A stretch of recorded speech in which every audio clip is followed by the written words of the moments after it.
Selamat datang di SMA Negeri 5 Merangin.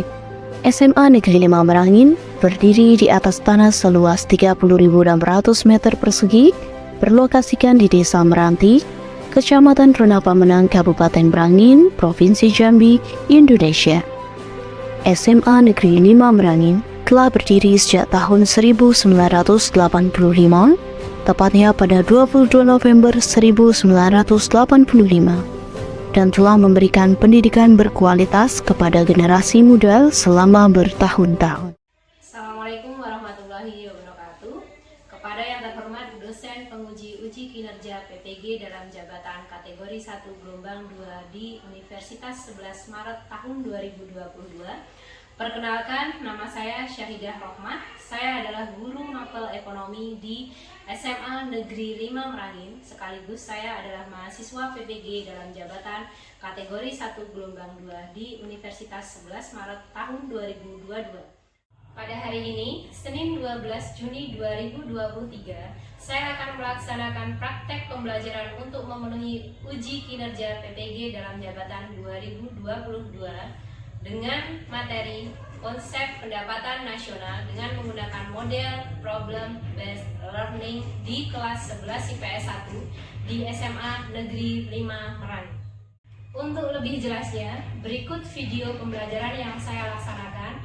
Mohon masukan dan saran guna perbaikan kegiatan pembelajaran yang saya lakukan lebih baik lagi untuk kedepannya. Terima kasih. Wassalamualaikum warahmatullahi wabarakatuh.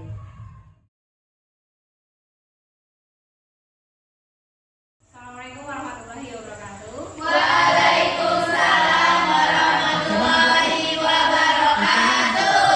Selamat siang. Siang, Bu. Bertemu lagi kita siang hari ini untuk kegiatan belajar mengajar. Sebelum kita mulai, marilah kita berdoa dulu. Mohon ketua kelas untuk memimpin. Pak duduk siap. Berdoa mulai.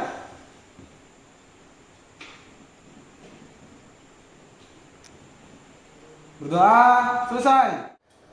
Pada guru memberi salam. Assalamualaikum warahmatullahi wabarakatuh.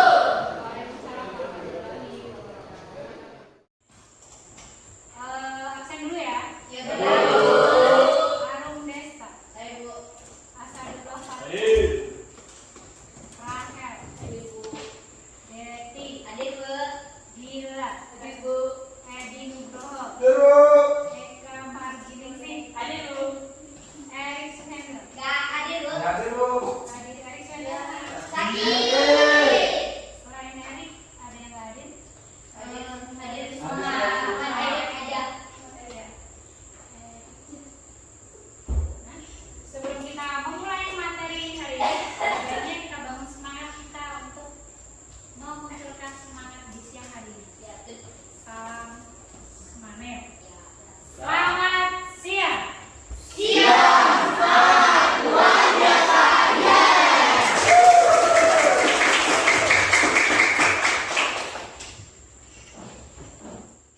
Ya, untuk kompetensi dasar yang akan kita pelajari hari ini, yang pertama, menganalisis konsep dan metode penghitungan pendapatan nasional. Yang kedua, menyajikan hasil penghitungan pendapatan nasional. Dari KD tersebut, tuntutan atau tujuan kita mempelajari materi hari ini yang pertama, setelah mengamati slide PowerPoint yang diberikan, dengan berpikir kreatif peserta didik mampu menjelaskan pengertian pendapatan nasional. Terus, yang kedua, mampu menjelaskan manfaat pendapatan nasional. Yang ketiga, diberikan soal mengenai data pendapatan nasional negara periode tertentu, peserta didik mampu menganalisis perhitungan ke dalam komponen atau konsep pendapatan nasional. Nah, dari materi ini nanti kita ada penilaian. Penilaian yang akan saya lakukan yang pertama penilaian individu. Penilaian individu itu nanti dari kegiatan terakhir atau penutup akan ada kuis. Yang kedua, penilaian dari kinerja kelompok, dari sikap sama keefektifan dalam berdiskusi di dalam sebuah kelompok. Nah, nanti ada yang memberikan ide atau ada yang diam, ada Beda. Sebelum masuk ke materi, masih ingat materi kemarin? Masih Bu. Masih? Ada yang mau menjelaskan sedikit materi kemarin? Saya Bu. Kebijakan fiskal dan kebijakan moneter, di mana kebijakan fiskal adalah kebijakan yang mengatur tentang penerimaan dan pengeluaran negara, sedangkan kebijakan moneter adalah kebijakan untuk mengatur jumlah uang beredar yang dilakukan Bank Indonesia melalui bank-bank umum. Kebijakan fiskal kebijakan untuk mengatur penerimaan dan pengeluaran negara, sedangkan kebijakan moneter itu kebijakan untuk mengatur jumlah uang yang beredar melalui Bank Indonesia.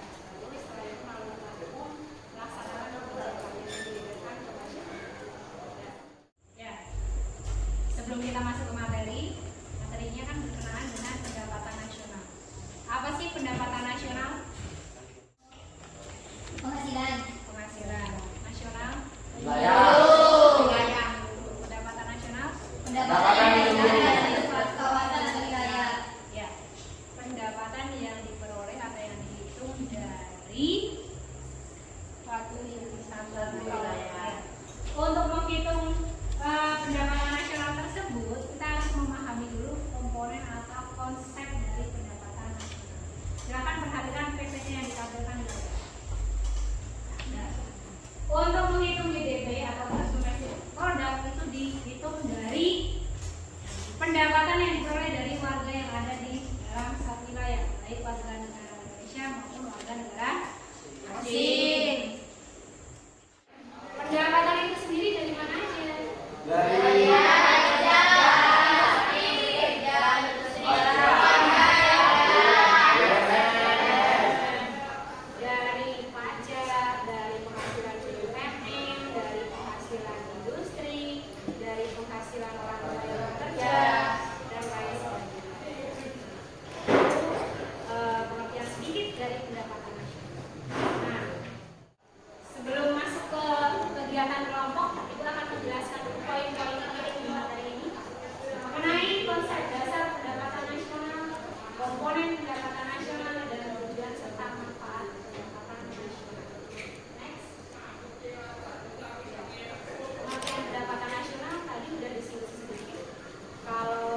Ya, PBB pajak ini terkait dengan penghasilan.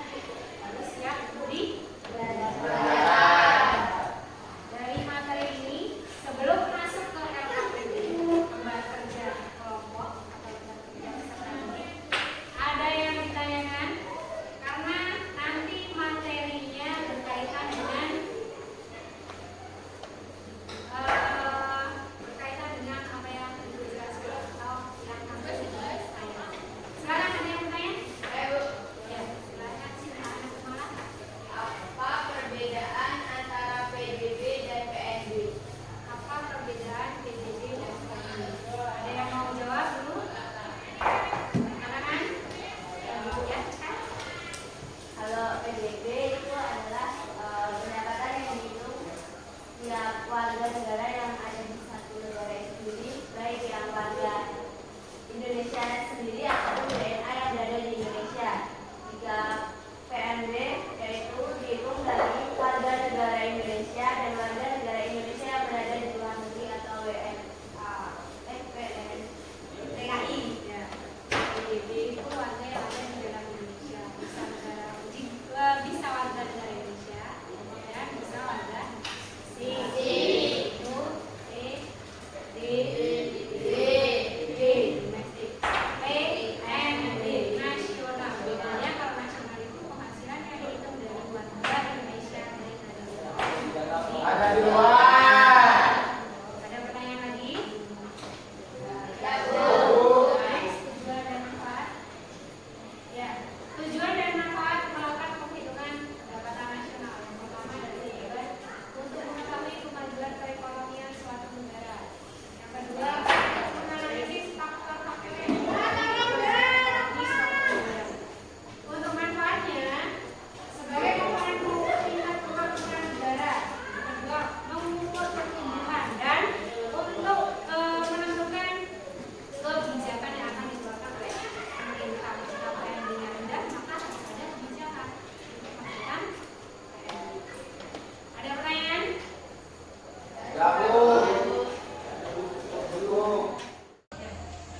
Kalau perhatikan video yang akan ditampilkan di layar.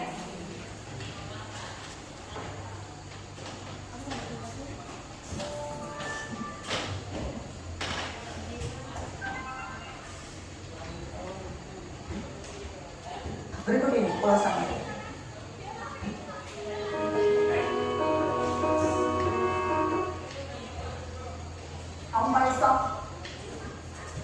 Situasi ekonomi Indonesia naik kelas sampai Menteri Koordinator Bidang Kemaritiman dan Investasi Luhut Binsar Panjaitan mengaku kaget. Lantas apa sebenarnya dampak keseluruhannya bagi Indonesia? Berikut ini ulasannya.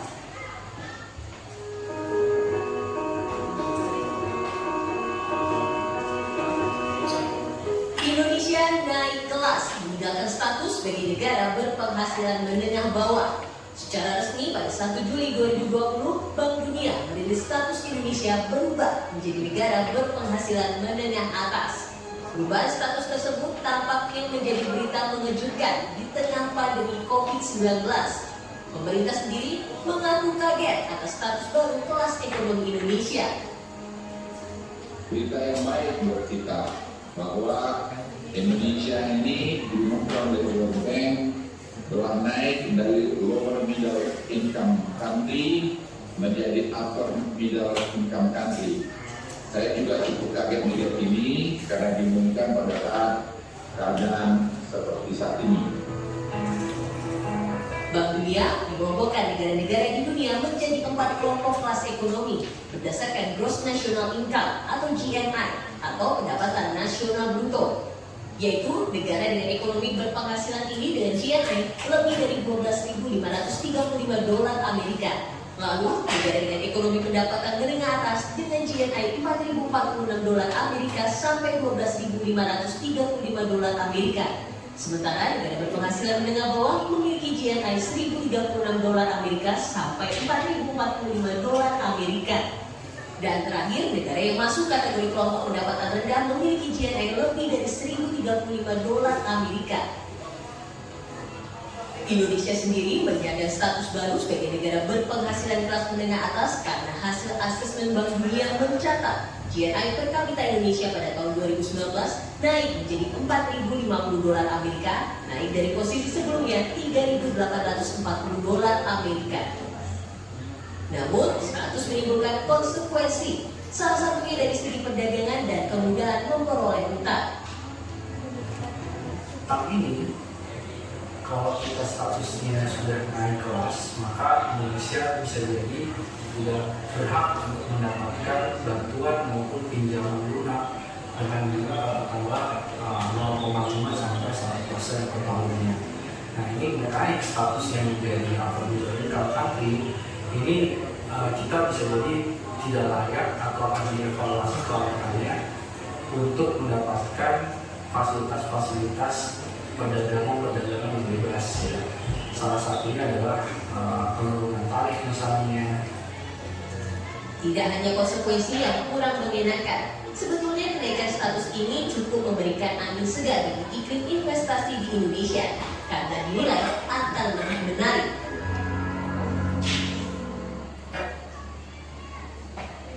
Sudah dihormati?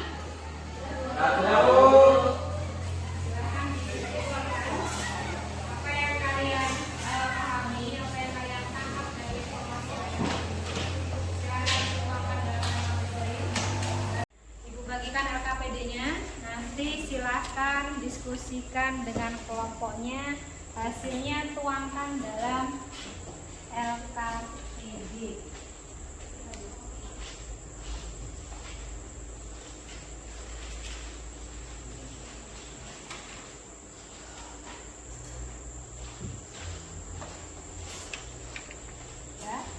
Silakan didiskusikan. Apabila ada pertanyaan, silakan bertanya. Siap, Bu. Saya kasih waktu 20 menit untuk menyelesaikan. Siap, Bu.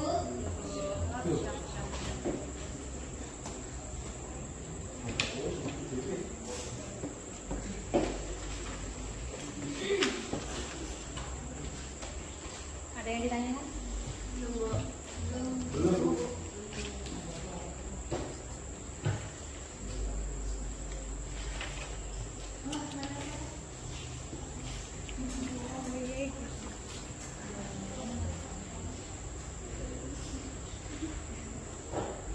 Ya, untuk mencari dirinya nanti ada tahapnya. Selesai dulu dari tahap pertama, kedua, ketiga, keempat, baru sampai ke tahap terakhir PNB dulu, baru nanti sampai ke tahap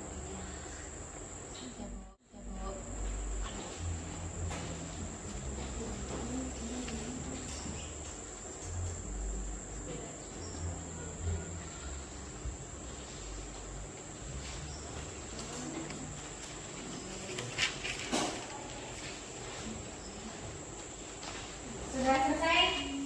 Silakan presentasi dari kelompok yang sudah siap untuk presentasikan soal pertama. Maheri.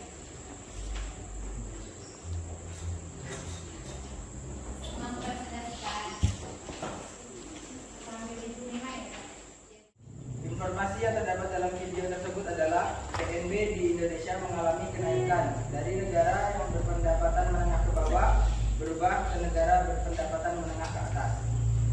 Bank Dunia mengelompokkan negara di dunia menjadi 4 kelas ekonomi berdasarkan PNB. 1. Negara maju. 2. Negara pendapatan menengah ke atas. 3. Negara berpendapatan menengah ke bawah. 4. Negara berpendapatan rendah. Ada yang mau nanggapi? Saya, Bu. Ya, silakan. Cuman mau menambahkan dari segi perdagangan itu ditambahkan adanya pembatasan impor atau memberlakukan tarif impor. Yang kedua, perbedaan nilai mata uang setiap negara. Terus yang dari segi hutang itu ditambahkan sulit mendapatkan kepercayaan dari negara yang ingin memberikan pinjaman hutang. Itu aja, Bu. Ya, berikan aplaus dulu. Orang lain ada yang mau menambahkan? Cukup? Sama? Silakan yang mau bertanya. Dari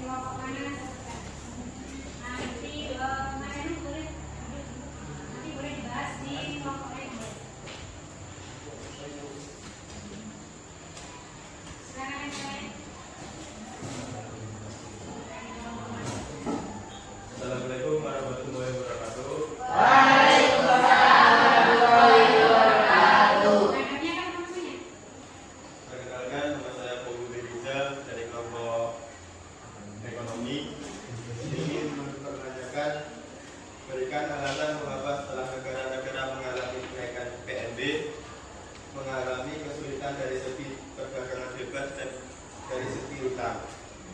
Sekian, terima kasih. Dari kelompok pelajar mau menjawab atau jawab ke kelompok lain? Belum menjawab, Bu. Saya Bu. Ya, silakan. Saya dari kelompok pendapatan akan menjawab pertanyaan dari kelompok ekonomi. Pertanyaannya yaitu, berikan alasan mengapa setelah negara mengalami kenaikan PNB mengalami kesulitan dari segi perdagangan bebas dan dari segi utang. Alasan saya yaitu karena setelah suatu negara mengalami kenaikan PNB, untuk masuk ke pasar bebas itu agak sulit. Kenapa? Karena dari segi pajak dan tarif itu akan naik. Nah, setelah itu kalau mau meminjam utang dari negara lain itu juga akan sulit. Karena nanti negara yang kita pinjamin akan menaikkan suku bunga pinjaman.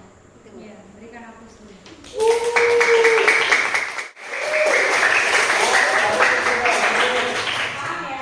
Lanjut ke soal analisis kedua, perhitungan pendapatan nasional atau masih potong saja.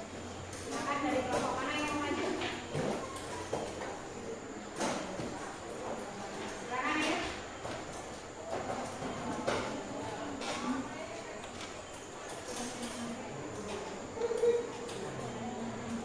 Tuliskan tahap-tahapnya, langkahnya, hasilnya berapa yang kelompok pendapatan.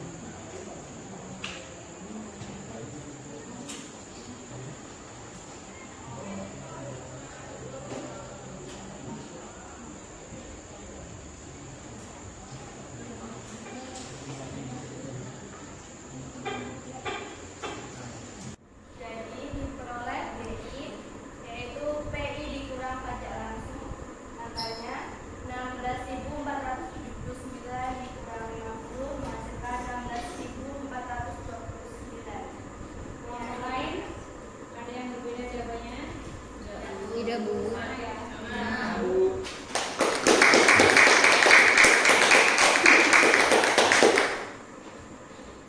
Ya, tadi sudah mengerjakan LKPD kelompok. Sekarang waktunya penilaian individu akan Ibu bagikan. Nanti di sini kalian isikan dari soal-soal yang tertera, ada 3 soal. Sekalian tulis refleksi dari apa sih yang kalian pelajari hari ini, apa yang tidak dipahami dan apa yang disukai dari pernyataan. Oh, ya Bu. Siap. Ya Bu, kerjakan secara individu.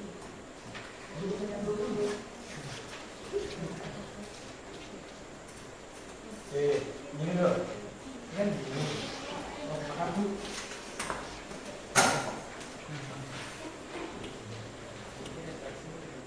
Ini kan gini. Tapi ini salah. Yang nomor ini itu salah. Iya, ya. Ini gini. Ya, ini kan ketemu gitu. Ya. Ini ditambah. PNB tadi apa PNB? Oh, PNB ini dulu. Jangan balik. Tadi baru. Kerjakan secara individu. Sampai kontak aja.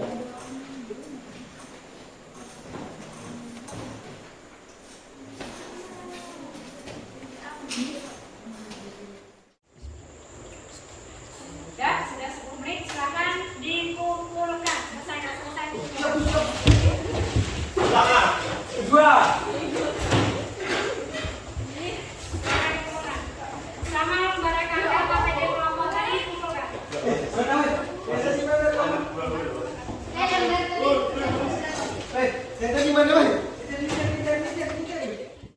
Ya, jadi hasil diskusinya sudah dipresentasikan.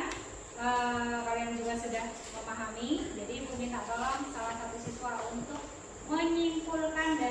sih yang kita pelajari hari ini? Apa sih yang kita dapat di hari ini? Silakan. Saya Bu. Ya, silakan. Udah ya. Jadi setelah kita mempelajari materi tadi, dapat disimpulkan bahwa tujuan atau manfaat dari perhitungan pendapatan nasional yakni kita dapat mengetahui kondisi atau struktur perekonomian suatu negara. Dari perhitungan pendapatan nasional kita juga dapat mengetahui tingkat kemakmuran suatu negara. Terdapat perbedaan antara PNB dan PDB. PNB atau Produk Nasional Bruto yaitu perhitungan pendapatan nasional yang dihitung dari warga negara Indonesia, baik ia berada di dalam wilayah negara Indonesia maupun di luar wilayah Indonesia. Sementara PDB atau Produk Domestik Bruto yakni perhitungan pendapatan nasional yang dihitung dari warga negara yang berada di dalam wilayah Indonesia, baik itu warga negara Indonesia itu sendiri maupun warga negara asing. Kemudian dalam mencari angka atau nilai DI, kita harus mencari nilai-nilai PNB, PNNP, NI, PI baru kemudian DI secara berurutan. Dan apabila terjadi kesalahan dalam pencarian perhitungan nilai-nilai tersebut, maka nilai DI yang diperoleh juga akan bermasalah. Sekian dari saya.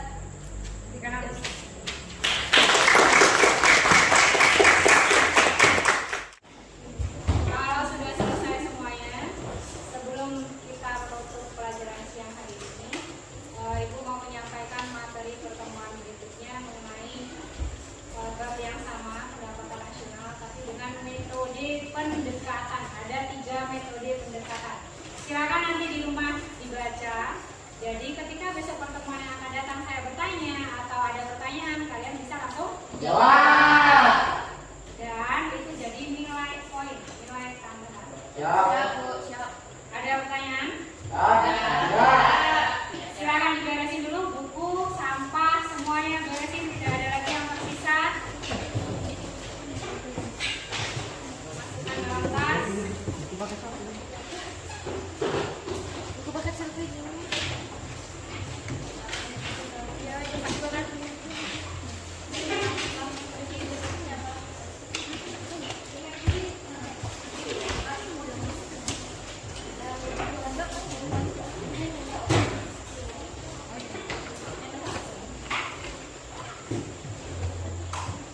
Sudah?